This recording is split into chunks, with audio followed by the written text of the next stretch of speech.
pagi anak-anak, semoga kalian pada sehat selalu ya, amin. Hari ini kita akan membahas tentang kelanjutan dari materi minggu kemarin, yaitu tentang fluida dinamis. Seperti yang sudah Ibu jelaskan di minggu kemarin, bahwa fluida itu ada dua, ada fluida statis dan fluida dinamis. Nah, minggu kemarin kalian sudah mempelajari mengenai fluida statis. Sekarang kalian akan mempelajari fluida dinamis. Namanya juga ya dinamis, itu bergerak. Jadi fluida yang kali ini itu zat cair yang sedang bergerak. Nah, untuk kita mempelajari sebuah fluida dinamis, kita harus menganggap bahwa fluida itu merupakan fluida ideal. Di mana maksud dari fluida ideal itu punya ciri tersendiri, yaitu yang pertama tidak kompresibel, atau jika diberi tekanan maka volumenya tidak berubah. Terus kemudian yang kedua tidak mengalami gesekan, jadi pada saat mengalir gesekan fluida dengan dinding dapat diabaikan. Maksudnya dinding pipa ya, biasanya kan zat cair mengalir atau air mengalir dalam sebuah pipa, berarti dinding pipanya ya. Kemudian selanjutnya alirannya stasioner.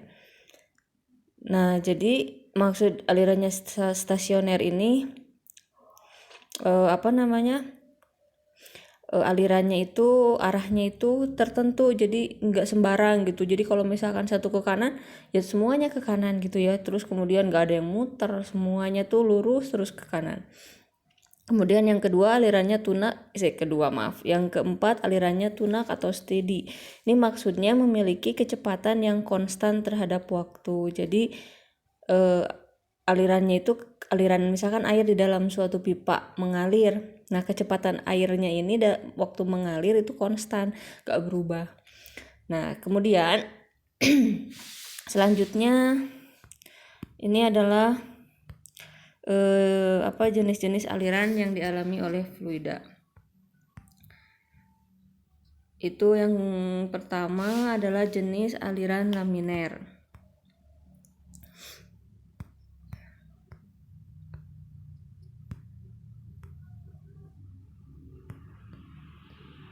Aliran laminer itu seperti ini yang tadi Ibu bilang. Alirannya stasioner tadi ya. Jadi arahnya selalu sama, semuanya ke sana seragam, bukan beragam. Kemudian yang kedua itu adalah aliran turbulen. Nah, turbulen itu kayak gini. Jadi kebalikan dari laminer. Tadi turbulen itu ada yang membentuk suatu pusaran-pusaran begitu ya. Jadi tidak seragam, tapi beragam aliran airnya. Selanjutnya kita akan membahas tentang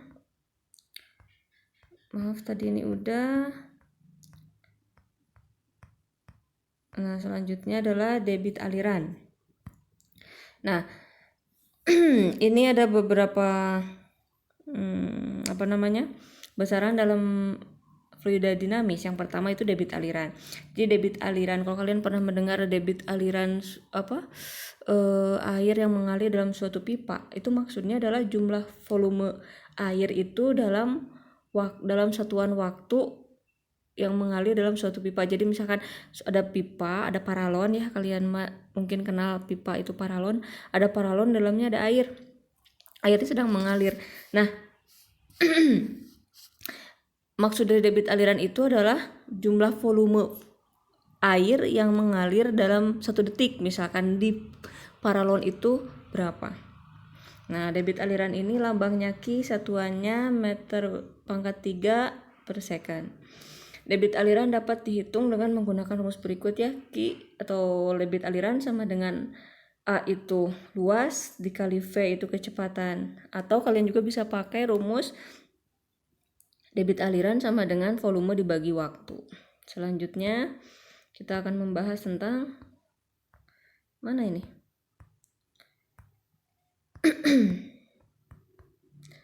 Nah, kemudian yang kedua selanjutnya ini adalah persamaan kontinuitas. Jadi di dalam suatu fluida dinamis ada yang disebut dengan persamaan kontinuitas. Jadi karena kan tadi fluida itu tidak dapat dimampatkan kalau dalam fluida ideal. Jadi fluida yang tak termampatkan itu hasil kali antara kelajuan aliran fluida dalam suatu wadah dengan luas penampang wadah selalu konstan. Jadi kelajuan V-nya itu selalu konstan bila dikalikan dengan dengan luas penampang wadah. Atau rumusnya bukan rumus ini ya. Sebentar. Nah, ini. Jadi misalkan nih kalian nih ya oke. Nah, kayak ini. Ini misalkan ada ada sebuah paralon. Nah, ini paralonnya itu penampangnya ternyata berubah. Ada yang di sini luasnya A1, yang ini luasnya A2 karena berbeda, yang satu besar yang satu kecil ya. Kata kata persamaan kontinuitas, katanya hasil kali antara kecepatan, ini jadi kecepatan aliran airnya, kan airnya mengalir terus ke sana ya. Airnya mengalir terus kan ya. Nah, misalkan ada aliran air nih, ngalir ke situ. Kemudian kelajuan air ini jika dikalikan dengan luasnya tempat air mengalir, itu akan sama baik yang di penampang pertama maupun di penampang kedua. Jadi maksudnya itu sebetulnya secara singkat, debit aliran di penampang pertama akan sama dengan debit aliran di penampang kedua. Nah, secara matematis dirumuskan ini Q1 debit aliran pertama di sini sama dengan debit aliran kedua di sini. Jadi A1 dikali V1 sama dengan A2 dikali V2. Oke. Selanjutnya ini adalah persamaan Bernoulli. Persamaan Bernoulli ini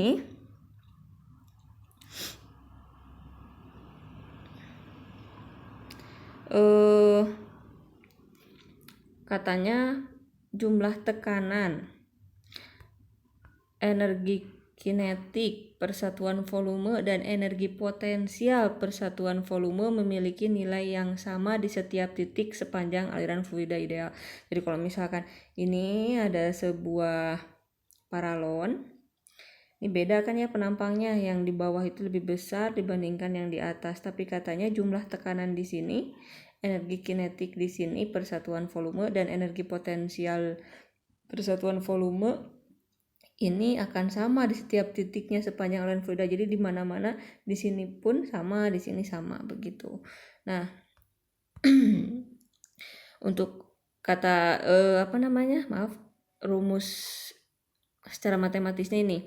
Jadi katanya jumlah antara tekanan, kemudian energi kinetik persatuan volumenya, dan energi potensial persatuan volumenya itu konstan nilainya. Nah, jadi misalkan di sini yang pertama di sini, yang kedua di sini. Jadi mana tadi?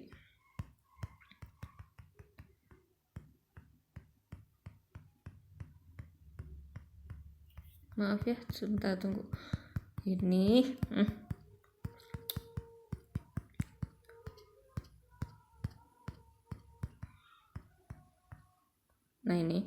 Nah, ini jadi ini di sini itu akan sama dengan hasil jumlah yang di sini. Begitu. Selanjutnya, nah tadi kan tentang hukum Bernoulli. Nah, hukum Bernoulli ini ada penerapannya. Penerapannya itu yang pertama adalah kebocoran pada dinding tangki atau disebut dengan teorema Torricelli. Yang kedua adalah venturimeter atau tabung semprot. Yang kedua itu adalah yang ketiga itu adalah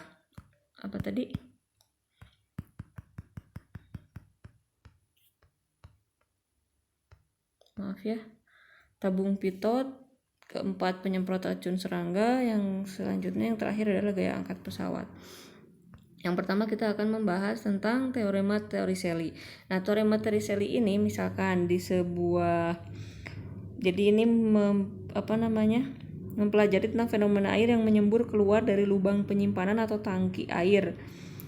Jadi misalkan di sini ada tangki air, kemudian bocor nih tangki airnya. Nah, bocor tangki airnya ya. Nah, dengan teorema Torricelli ini katanya semakin besar perbedaan ketinggian lubang dengan batas ketinggian air, maka akan semakin cepat semburan airnya. Jadi semakin besar perbedaan ketinggian lubang, ketinggian lubang ini dengan batas ketinggian air ini, maka akan semakin cepat semburan airnya. Gitu. Nah, jika kita mau mencari kecepatannya, maka pakai rumusnya ini, V sama dengan kecepatan sama dengan akar dari 2 kali percepatan gravitasi dikali ketinggian. Ketinggian siapa Bu ya? Ketinggian dari lubang, dihitungnya dari atas ini, dari permukaan air. Oke, nah ini jarak horizontal tibanya air di tanah. Jadi jarak horizontal ini nih dari sini, dari mulai lubang nih, dari mulai lubang sampai ke air mengalirnya sampai mana, sampai situ misalkan tuh. Berarti pakai rumusnya ini, X sama dengan 2 kali akar dari H1 dikali H2 begitu ya. Selanjutnya yang kedua itu adalah venturimeter. Nah, venturimeter ini adalah alat ukur yang dipasang dalam suatu pipa aliran untuk mengukur laju aliran suatu zat cair. Jadi misalkan kalian mau di sini ada yang disebut dengan manometer ya. Kemudian ini ada pipa dialiri air. Nah, yang kita cari itu adalah kelajuan air yang ada di sini. Nah, biasanya manometer ini diisi dengan air raksa. Nah, untuk mencari kelajuannya itu pakai rumus ini. Ya, bisa kalian lihat dari mana ini. Nah, rho 1 ini adalah massa jenis mana? Tadi, maaf sebentar ya.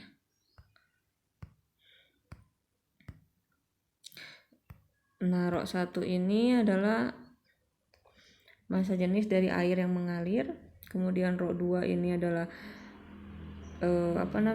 massa jenis dari air raksa ini. Kalau A1-nya itu adalah ini nih, A1 penampang yang ini.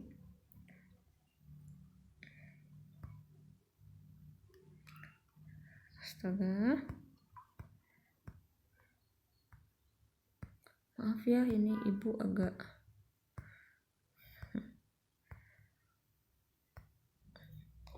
Oke, nah ini haknya perbedaan ketinggian antara permukaan air raksa yang ini dengan air raksa yang sebelah situ.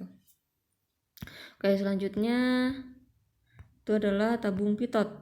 Tabung pitot ini digunakan untuk mengukur kelajuan aliran suatu gas dalam sebuah pipa. Jadi misalkan ini ada sebuah gas, berapa kelajuan alirannya, kita pakai ini.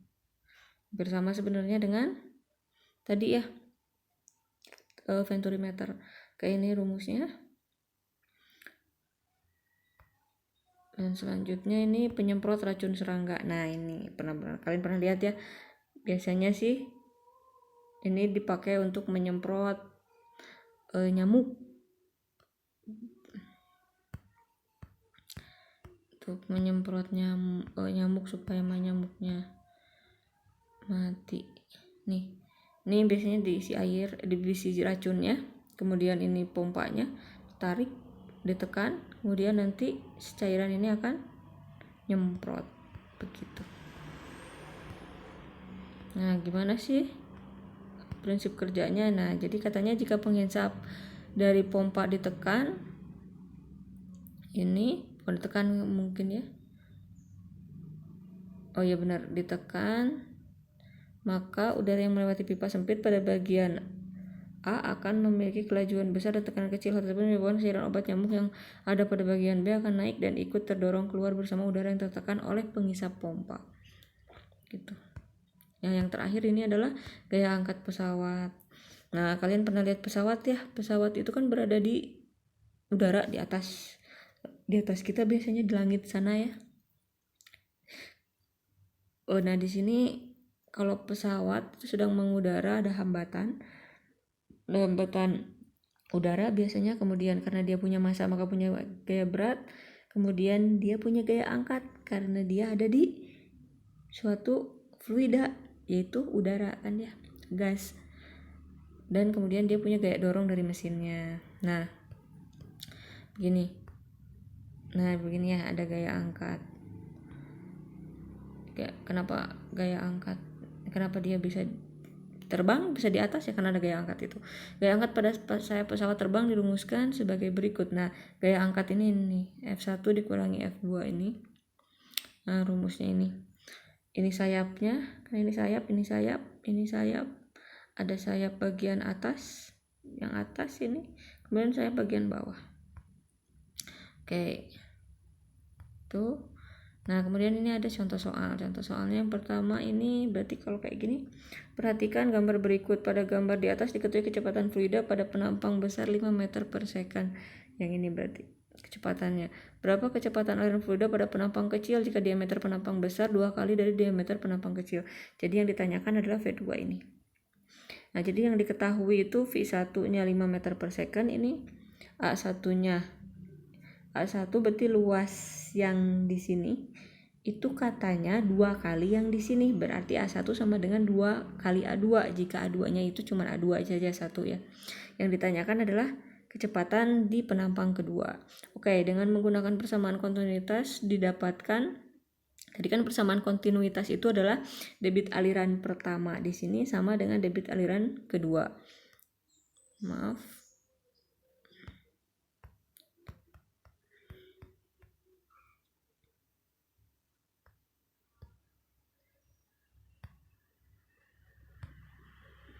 Nah, ini tadi ya. Nah, jadi Q1 di sini debit aliran di pertama ini sama dengan